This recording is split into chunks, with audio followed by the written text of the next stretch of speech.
Hold your breath, Africa. Something extraordinary is rising in the southern tip of the continent, a movement so daring that its echoes are already being felt from Windhoek to Washington. A new alliance is quietly but powerfully forming, and at the very heart of it stands a woman now being called the Lioness of Southern Africa, President Natumbbo Nandinua of Namibia.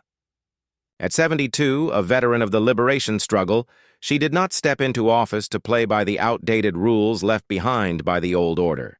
She came to break them apart piece by piece. On March 21, 2025, she took her oath as Namibia's very first female president, and instead of settling for a symbolic role, she struck a match and set fire to the colonial scaffolding that still props up Africa's borders, economies, and political systems. This is not just another change of leadership. It is history unfolding before our eyes. And before I go deeper, make sure you subscribe, because what you're about to hear is the kind of truth that rarely makes it into the headlines. Her first steps were anything but cautious. They were thunderous. She shocked the continent by declaring that Namibians and Zambians would soon cross their shared border with nothing more than a national ID card. No costly passport. No unnecessary bureaucracy. Just a simple document that said, "I belong here. I am free." To the west, this looked like the first stone being pulled out of the wall they had relied on for more than a century. To Africans, it felt like the first breath of long-awaited unity, dignity, and sovereignty. But this was not just about one country, or even two.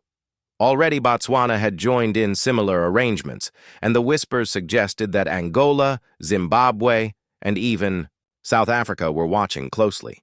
What if this was the beginning of a Southern African revolution in sovereignty, echoing the Sahel Alliance's defiance in the north? Could Africa truly be rewriting its destiny, this time not through fear, but through courage? When Natumbbo Nandinua placed her hand on the Constitution in Windhoek on March 21st, many thought they were simply witnessing another inauguration, another round of speeches, promises, and ceremonial pledges. But what followed stunned her people and shook the wider region. Within weeks, she had already begun dismantling what she called the invisible prison of colonialism. And she chose to start at the borders. It was on October 24, 2023, during Zambia's Independence Day celebrations in Windhoek, that Namibia's Minister of Home Affairs, Albert Kawana, made what initially sounded like a minor adjustment. Zambians and Namibians, he announced, would be allowed to cross the border using only their national IDs. No passports required. To the casual listener, it may have sounded like a bureaucratic policy tweak, but in reality, it was nothing less than an earthquake. That announcement was a direct strike at the artificial borders that had been carved in Berlin in 1884, when European empires sat down and divided Africa like a piece of cake. For the small farmer in Katima Mulilo who sells vegetables across the river in Zambia, this policy meant no more paying for a passport he could never afford. For the trader in Sesheke who carries fabrics and maize into Namibia, it meant freedom of movement without humiliation. For families separated by a colonial line on a map, it meant reunification, dignity, and belonging. Suddenly, the border was not a cage. It was a bridge, and this step did not emerge out of thin air. It built on an earlier agreement between Namibia and Botswana, where citizens were already able to cross with only their IDs. By extending this model to Zambia, President Nandinua was signaling something bigger. That piece by piece, one border. At a time, Southern Africa could rip down the walls that Europe had left behind and weave together a new fabric of unity. The symbolism went even further. For countless Africans, a passport is not just a travel document, it is a barrier. It is an obstacle meant to keep them divided, dependent, and small. It is expensive, wrapped in red tape, and inaccessible to millions in rural communities. By bypassing this system, Nandinua was sending a message that African identity does not need the approval of anyone else. The ID card itself became a tool of liberation, a simple yet powerful declaration that Africans belong wherever their heritage, culture, and relationships tie them, not where colonial rulers once drew their lines. Economically, the impact of this decision went far beyond convenience. It aligned with the Walvis Bay Ndola Lubumbashi Development Corridor, a strategic trade route linking Namibia's Atlantic coast to Zambia's copper belt and the mineral riches of the Democratic Republic of Congo. Removing passport restrictions meant smoother flows of trade, easier tourism, and stronger local economies.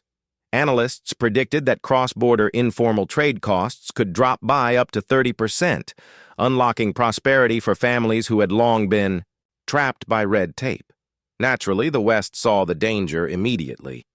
Their dominance in Africa has always depended on division, on fragmented nations that are easier to manipulate, exploit, and pressure. But if Southern Africa began to integrate, if Namibia's uranium, Zambia's copper, and Botswana's diamonds circulated freely within a united bloc, then Africa would no longer need to beg for access to Western markets. Instead, it could negotiate from a position of real strength. The fear in Western capitals was not misplaced. The ID card policy was not a small administrative deal. It was a declaration of intent. President Nandinua was telling the world that Namibia would no longer play within someone else's system, and she was not standing alone. By drawing Zambia and Botswana into the project, she planted the seeds of a Southern African alliance that could one day rival the Sahel bloc of Mali, Burkina Faso, and Niger. The parallels were striking, and the momentum was impossible to ignore. For ordinary Namibians, this was only the beginning. They had not just elected a president.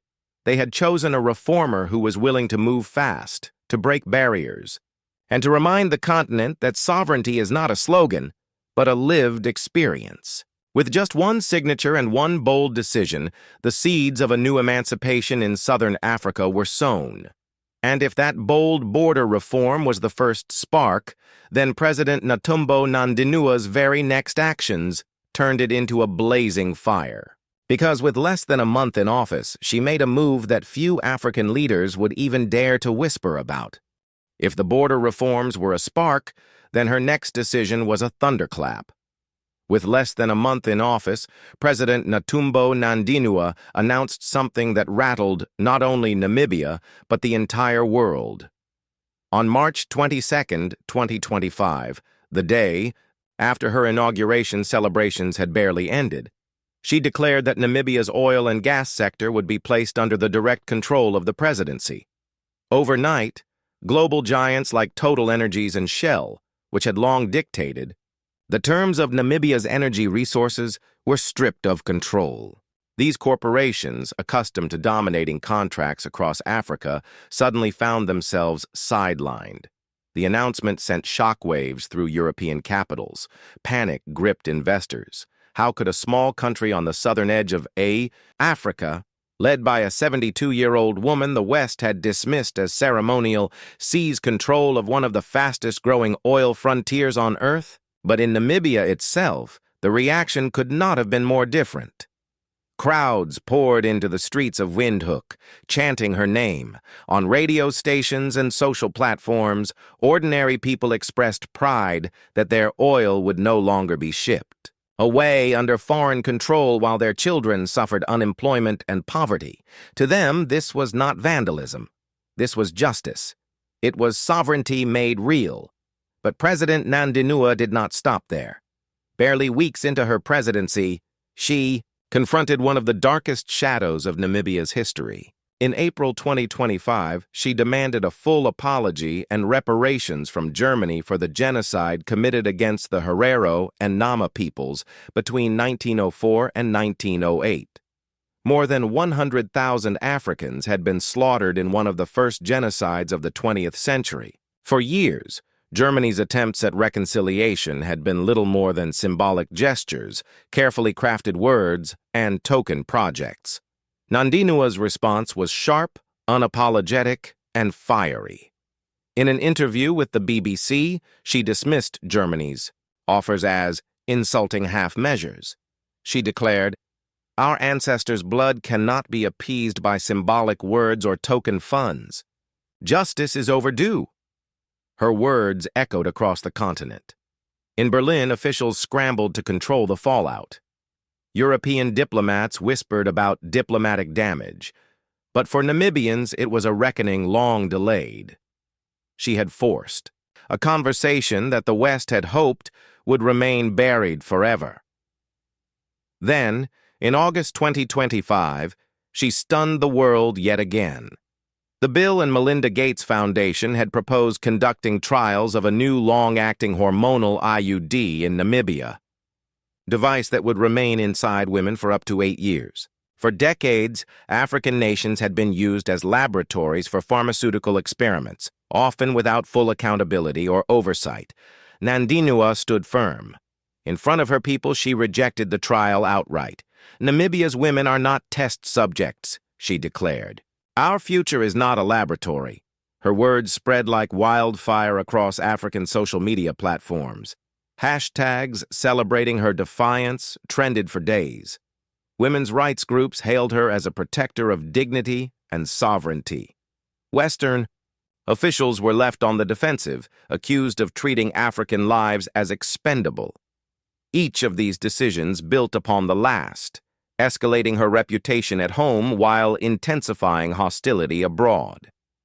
In Windhoek, Lusaka, and Gaborone, she was hailed as fearless, incorruptible, and unbending in her defense of African dignity. But in Paris, London, and Washington, whispers grew darker. Analysts predicted sanctions.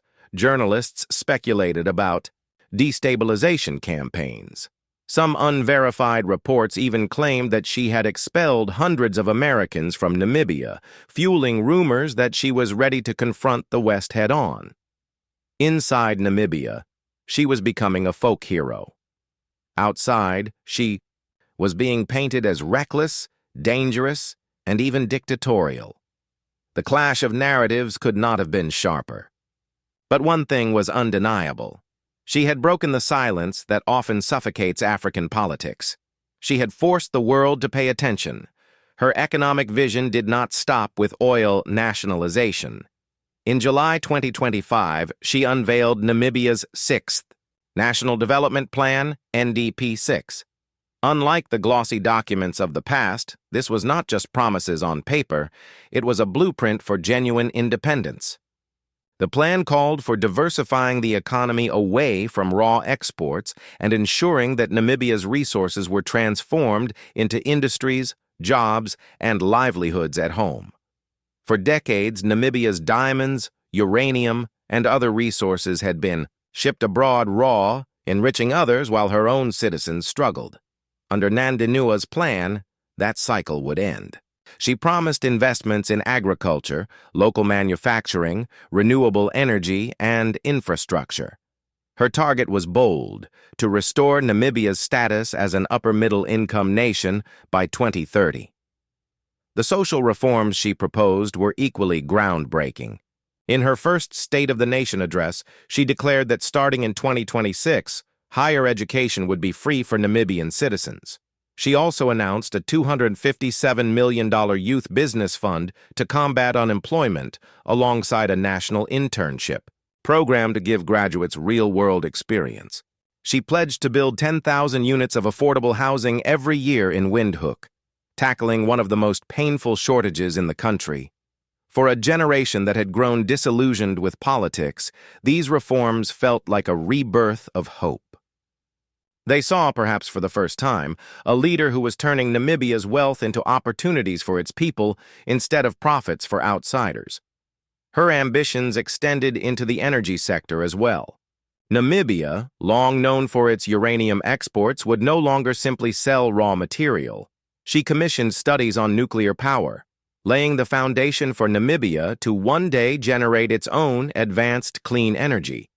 For her supporters, this was the most important shift. Namibia's resources would finally serve Namibians first.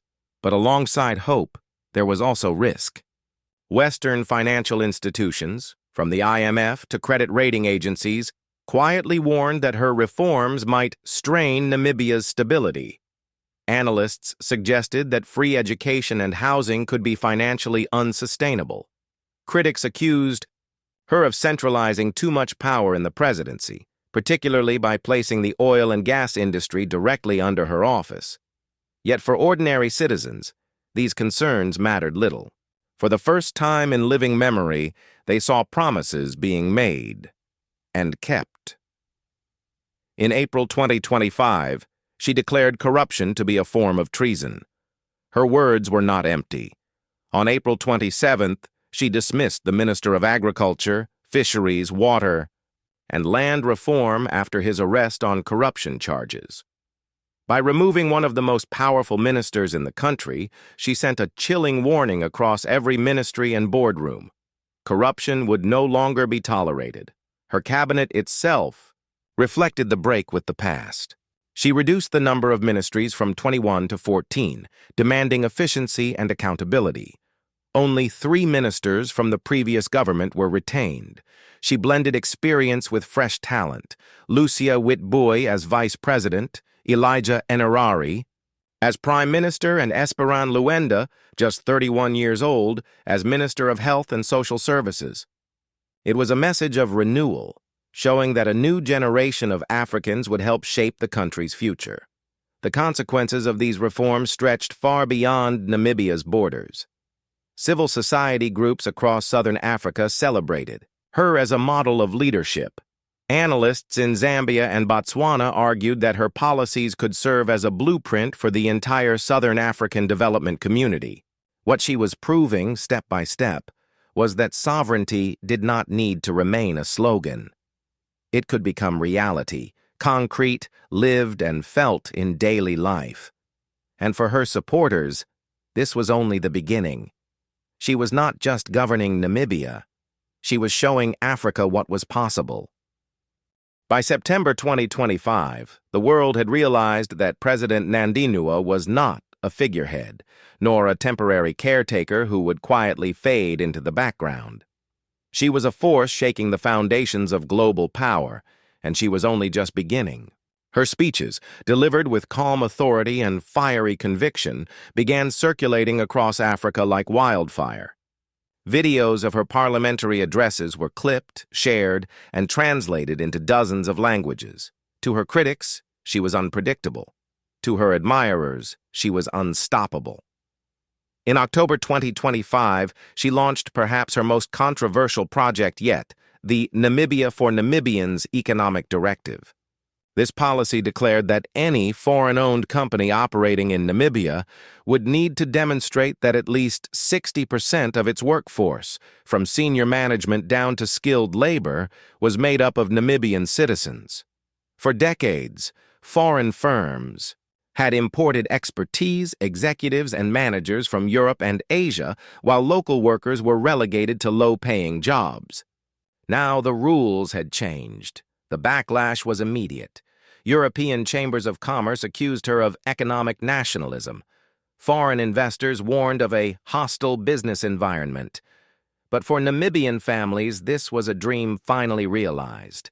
For the first time, they could envision climbing corporate ladders previously blocked by glass ceilings designed to protect foreign dominance. Her reform wave didn't stop there. In November, she announced a bold restructuring of Namibia's banking sector. Historically, Namibian banks had relied heavily on foreign-owned institutions, and credit was often difficult for local entrepreneurs to access. Nandinua introduced a plan to create a sovereign wealth bank using revenues from oil and mining. This bank would provide affordable loans to small and medium-sized businesses with a special focus on young entrepreneurs and women-led ventures. International financial observers sneered. Populist, they called her. Unsustainable, they muttered. But on the streets of Katutura and Oshakati, the mood was electric. Young people began forming cooperatives, drawing up business plans, and dreaming again. She had lit a fire of possibility that no critic's pen could extinguish. Then came the defining moment of December 2025.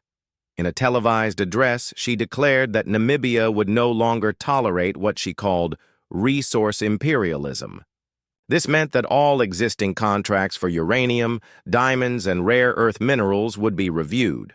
Some would be canceled outright. Others would be renegotiated to ensure at least 51% ownership by the Namibian state. To the west, this was an earthquake.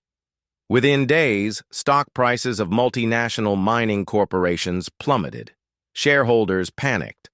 Analysts on global television predicted economic collapse in Namibia.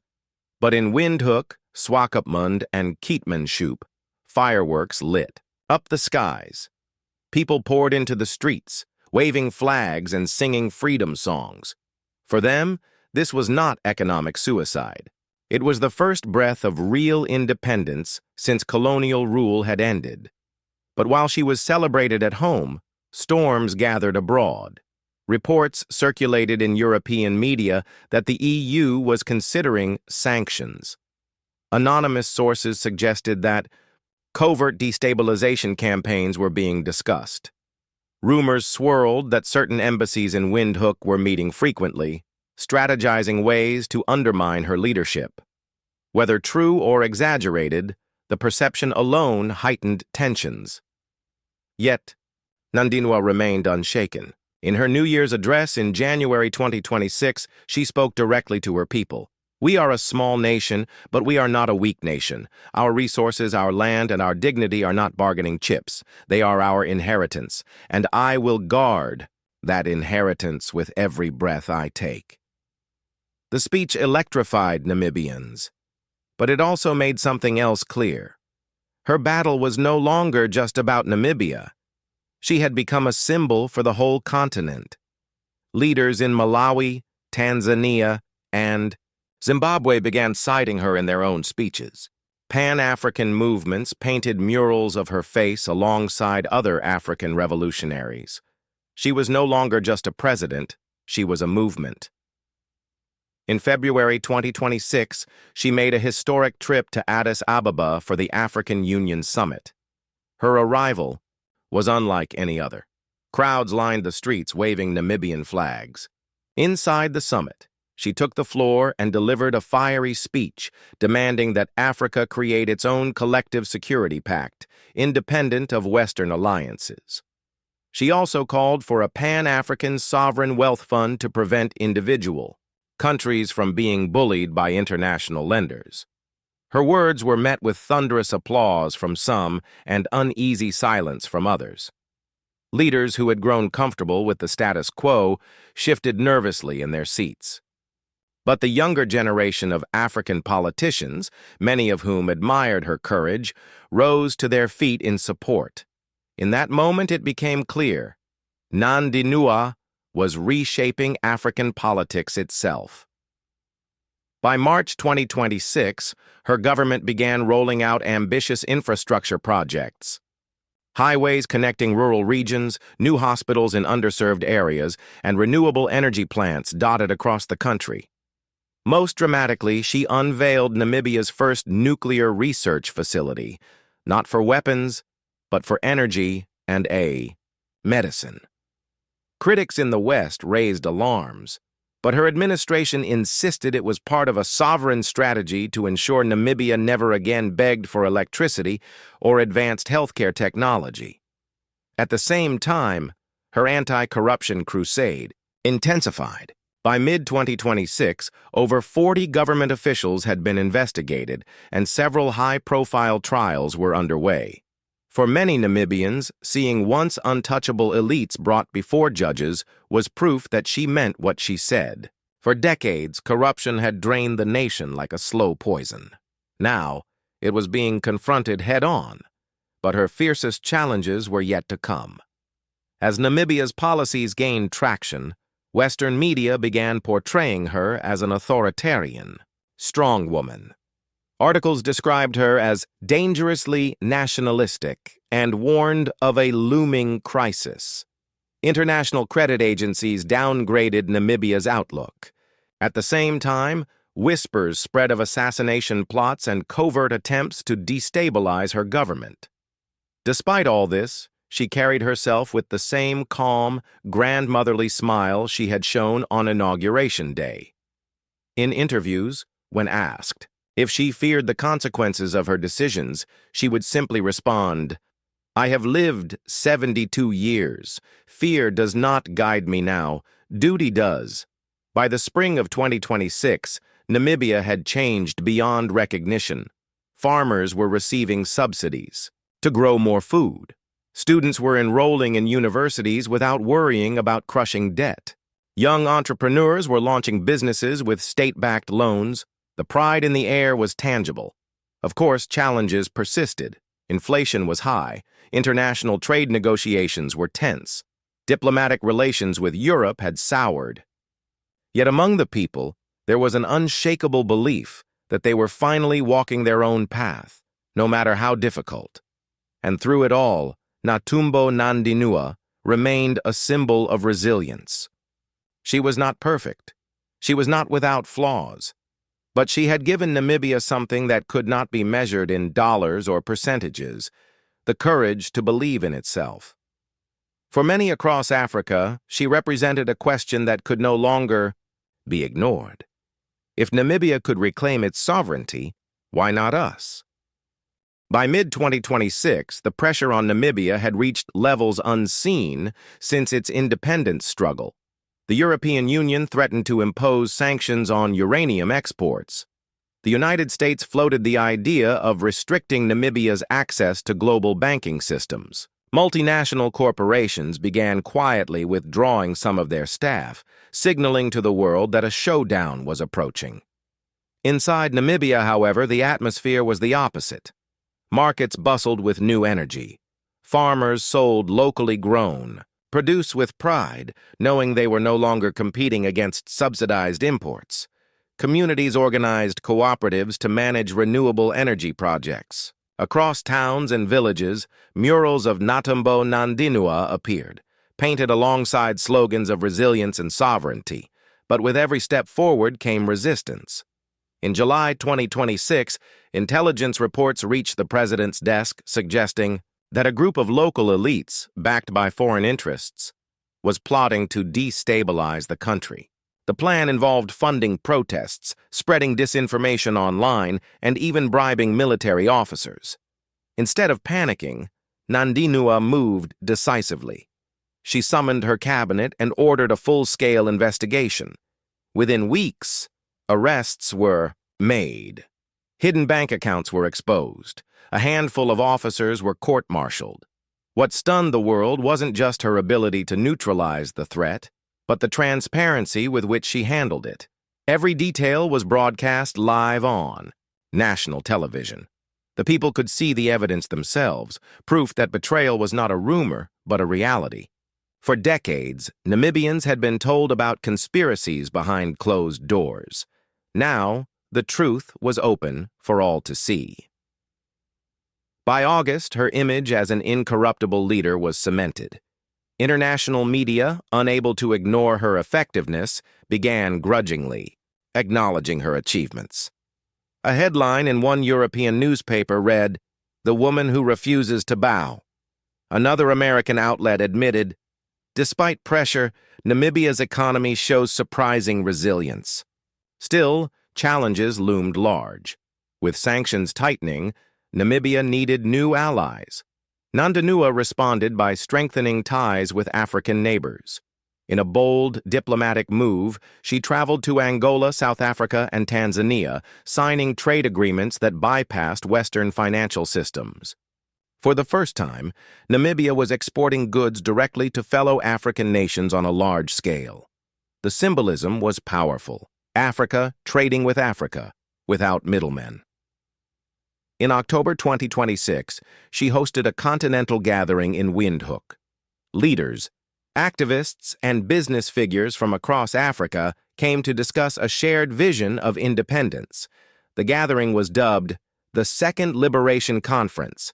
In her opening address, Nandinua declared, "The first liberation freed us from colonial rule. The second liberation will free us from economic chains." The words ignited a wave of applause. Delegates returned to their countries carrying her message like gospel.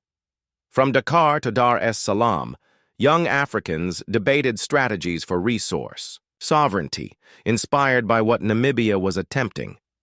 Meanwhile, inside Namibia, the social fabric was being rewoven. A new curriculum was introduced in schools, focusing on African history, science, and innovation.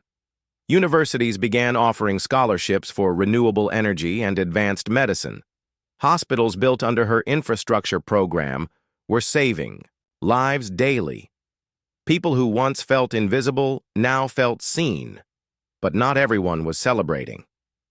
In November 2026, a leaked memo revealed that several foreign governments were actively discussing ways to contain the Namibian model. Analysts warned of covert funding for opposition parties, economic sabotage, and attempts to isolate Namibia on the world stage. Nandinua responded with her characteristic calm. At a press conference, she said simply, "We did not expect the road to be easy. We only expected it to be ours." Her words resonated deeply. Across Namibia, citizens doubled down on their commitment. Neighborhood committees organized food drives. Volunteers repaired schools. Farmers offered portions of their harvest to communities in need. A sense of unity, rare in any modern state, took root. As 2027 dawned, Namibia stood transformed. The country had not collapsed as its critics predicted. Instead, it had adapted, evolved, and found strength in adversity. While the currency fluctuated and international trade remained tense, the nation was standing on its own terms. By March 2027, her policies began showing measurable results. Literacy rates were climbing, infant mortality rates were dropping, new small businesses were opening every month, powered by loans from the Sovereign Wealth Bank. And while GDP numbers fluctuated, the lived reality of ordinary Namibians, food on the table, access to health care, a sense of dignity, was undeniably improving. In one of her last major speeches of that year, Nandinua looked directly into the camera and said, "When history is written, they will not say Namibia was rich. They will say Namibia was brave." It was more than a line. It was a declaration of identity. Namibia was no longer a forgotten corner of the world. It was a beacon, a symbol of what could be achieved when a people refused to bend to outside control. By the end of 2027, analysts across Africa began using the term the Namibian model, a phrase that meant resource sovereignty, people-centered, governance and resilience against foreign pressure. Some dismissed it as temporary.